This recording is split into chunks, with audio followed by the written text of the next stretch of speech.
जळगावच्या चाळीसगाव तालुक्यातील तरवाडे बुद्रुक इथे शुक्रवारी शाळेतून घरी येताना रहस्यमयरित्या बेपत्ता झालेल्या 9 वर्षीय धनश्री शिंदे हिचा मृतदेह अखेर गावाशेजारील एका विहिरीत तब्बल 4 दिवसांनी आढळला। या घटनेमुळे परिसरात खळबळ माजली आहे। पोलिसांचा या प्रकरणी तपास सुरू आहे।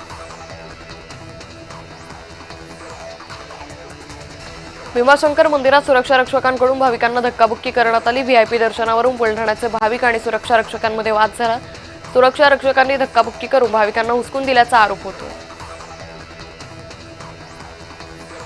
नाशिकच्या बागलांमध्ये यशवंतराव महाराजांच्या 138व्या पुण्यतिथी निमित्ताने यात्रेला सुरुवात झाली आहे। 15 दिवस चालणाऱ्या या यात्रेनिमित्त विविध कार्यक्रमांचं आयोजन करण्यात आलं। केवळ बागलांमधूनच नव्हे तर महाराष्ट्रातून अनेक भाविक या ठिकाणी दर्शनाला येत असतात। मोसंबीचे दर घसरल्यानं पाचलगाव येथील शेतकऱ्यांना मोसंबी तोडून फेकून दिली। अवघ्या 75 दिवसात मोसंबीचे दर 3 ते 5 रुपये किलोवर आले। 10 वर्षातील हा सर्वात कमी भाव आहे। चंद्रपूरमधील नागभीड तालुक्यातील शेतकरी रोशन सदाशिव पुळे आर्थिक संकटात सापडलाय। मुख्यमंत्री लक्ष द्या अन्यथा इच्छा मरण्याची परवानगी द्या अशी आर्तहाक शेतकऱ्यांनी सरकारला घातली आहे।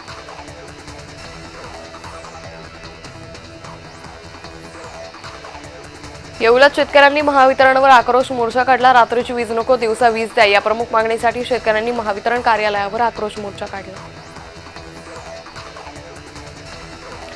नाशिक पुणे हायस्पीड रेल्वेचा मार्ग बदलून तो अहिल्यानगर शिर्डी असा वळवल्यानं संगमनेर पाठोपाठ अकोलेकरही आक्रमक झाले। अचानक मार्ग बदलल्यानं अकोलेकरांनी आंदोलन पुकारले। प्रशासनाला धारेवर धरण्यासाठी संगमनेर प्रांत कार्यालयावर मोर्चा काढण्याचा इशारा अकोलेकरांनी दिला। मराठी लोककला व लोकसंगीताच्या संवर्धनासाठी किवळे रावेत इथं फोक लोक या लोकसंगीताचा कार्यक्रम पार पडला। आधुनिकतेच्या युगात लोप पावत चाललेल्या लोककलेचा व्यासपीठ मिळावं या उद्देशाने या कार्यक्रमाचं आयोजन करण्यात आलं होतं।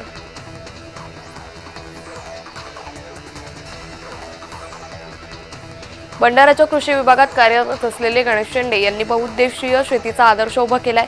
त्यांनी नोकरीसोबत शेतीची आवड जोपासत वडिलोपार्जित शेतजमिनीवर 2 एकरात केळी पीक लागवड केली। मुख्यमंत्री समृद्ध पंचायत राज अभियानाअंतर्गत सातारा तालुक्यातील वरिये येथल्या ग्रामपंचायतीनं अनोखा उपक्रम राबवला। या वर्षाअखेरपर्यंत 100% कर भरणाऱ्या खातेदाराच्या घरातील महिलेच्या नावानं लकी ड्रॉ काढण्यात येणार। या लकी ड्रॉ मधील विजेत्या महिलांच्या हस्ते प्रजासत्ताक दिनी ग्रामपंचायत झेंडावंदन करण्यात येणार आहे। मावळ तालुक्यात तापमानात लक्षणीय घट झाल्यानं नागरिकांना हुडहुडी भरली आहे। पारा घसरताच मावळमधील विविध भागात जागोजागी शेकोट्या पेटू लागल्यात। थंडीनं दैनंदिन जीवनावरही परिणाम झाल्याचं दिसून येत आहे। जावळी तालुक्यातील हुमगाव इथं महिला आणि ग्रामस्थांनी एकत्र येऊन अवैध दारूचा अड्डा उद्ध्वस्त केला।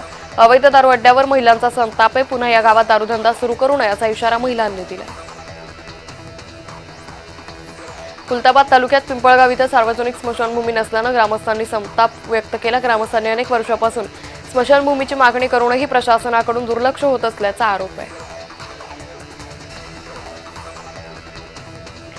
स्थायी डॉक्टर नसल्यानं रत्नागिरी जिल्ह्यातील आरोग्य यंत्रणा कंत्राटी डॉक्टर सांभाळत आहे। मात्र जिल्ह्यातील 102 कंत्राटी डॉक्टरांना गेले 5 महिने वेतन मिळालं नाहीये। त्यामुळे कंत्राटी डॉक्टरांची अवस्था बिनबिगारी फुल अधिकारी अशी झाली आहे।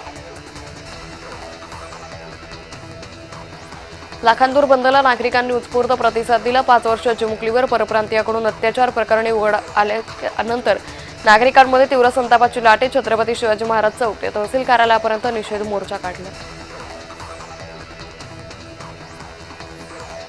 जुन्नर तालुक्यात बिबट्यानं 8 वर्षाच्या शेतमजूर मुलावरती हल्ला केला। उत्तर पुणे जिल्ह्यात बिबट्याच्या हल्ल्याचं सत्र संपतच नाहीये। यामुळे आता नरभक्षक बिबट्यानं अजून कुणावरती हल्ला करण्यापूर्वीच त्याचा शोध घेऊन त्याला जेरबंद करा अशी मागणी होते। डॉक्टर बाबासाहेब आंबेडकर मराठवाडा विद्यापीठाच्या नवीन शैक्षणिक धोरणानुसार परीक्षांना सुरक्षितपणे व्हावं। पदवी अभ्यासक्रमाच्या नवीन शैक्षणिक धोरणानुसार प्रथम वर्षाची परीक्षा 268 केंद्रांवर सुरू आहे। परभणीत बस आणि ट्रॅक्टरचा अपघात होऊन एकाचा मृत्यू झाला। या अपघातात 9 जण जखमी झाले। त्यांच्यावर गंगाखेड इथं उपचार सुरू आहेत। गंगाखेड तालुक्यातील ऊस दर आंदोलन प्रकरणी 100 जणांवर गुन्हा नोंदवलाय। कारखान्यांनी ऊस दर जाहीर करावा या मागणीसाठी गंगाखेड परभणी महामार्गावर 4.5 तास रास्ता रोको आंदोलन करण्यात आलं। कराड इथं लोक न्यायालयात ऐतिहासिक तडजोड करण्यात आली आहे। यात 1 कोटीचा अपघात विमा मंजूर करण्यात आलाय। दोन्ही पक्षकारांच्या परस्पर सहकार्यातून तडजोड होऊन अपघातातील पीडित अर्जदार मोहन मारुती शेवाळे आणि कुटुंबियांना 1 कोटी इतकी भरीव नुकसान भरपाई देण्यात आली आहे. छत्रपती संभाजीनगरमध्ये गेल्या 10 वर्षात जवळपास 4 लाख मतदार वाढलेत. शेवटची महानगरपालिका निवडणूक 2015 मध्ये घेण्यात आली होती. या निवडणुकीत जवळपास 7 लाख मतदार होते. आता 2025 मध्ये एकूण मतदारसंख्या 11,18,000 इतकी झाली आहे.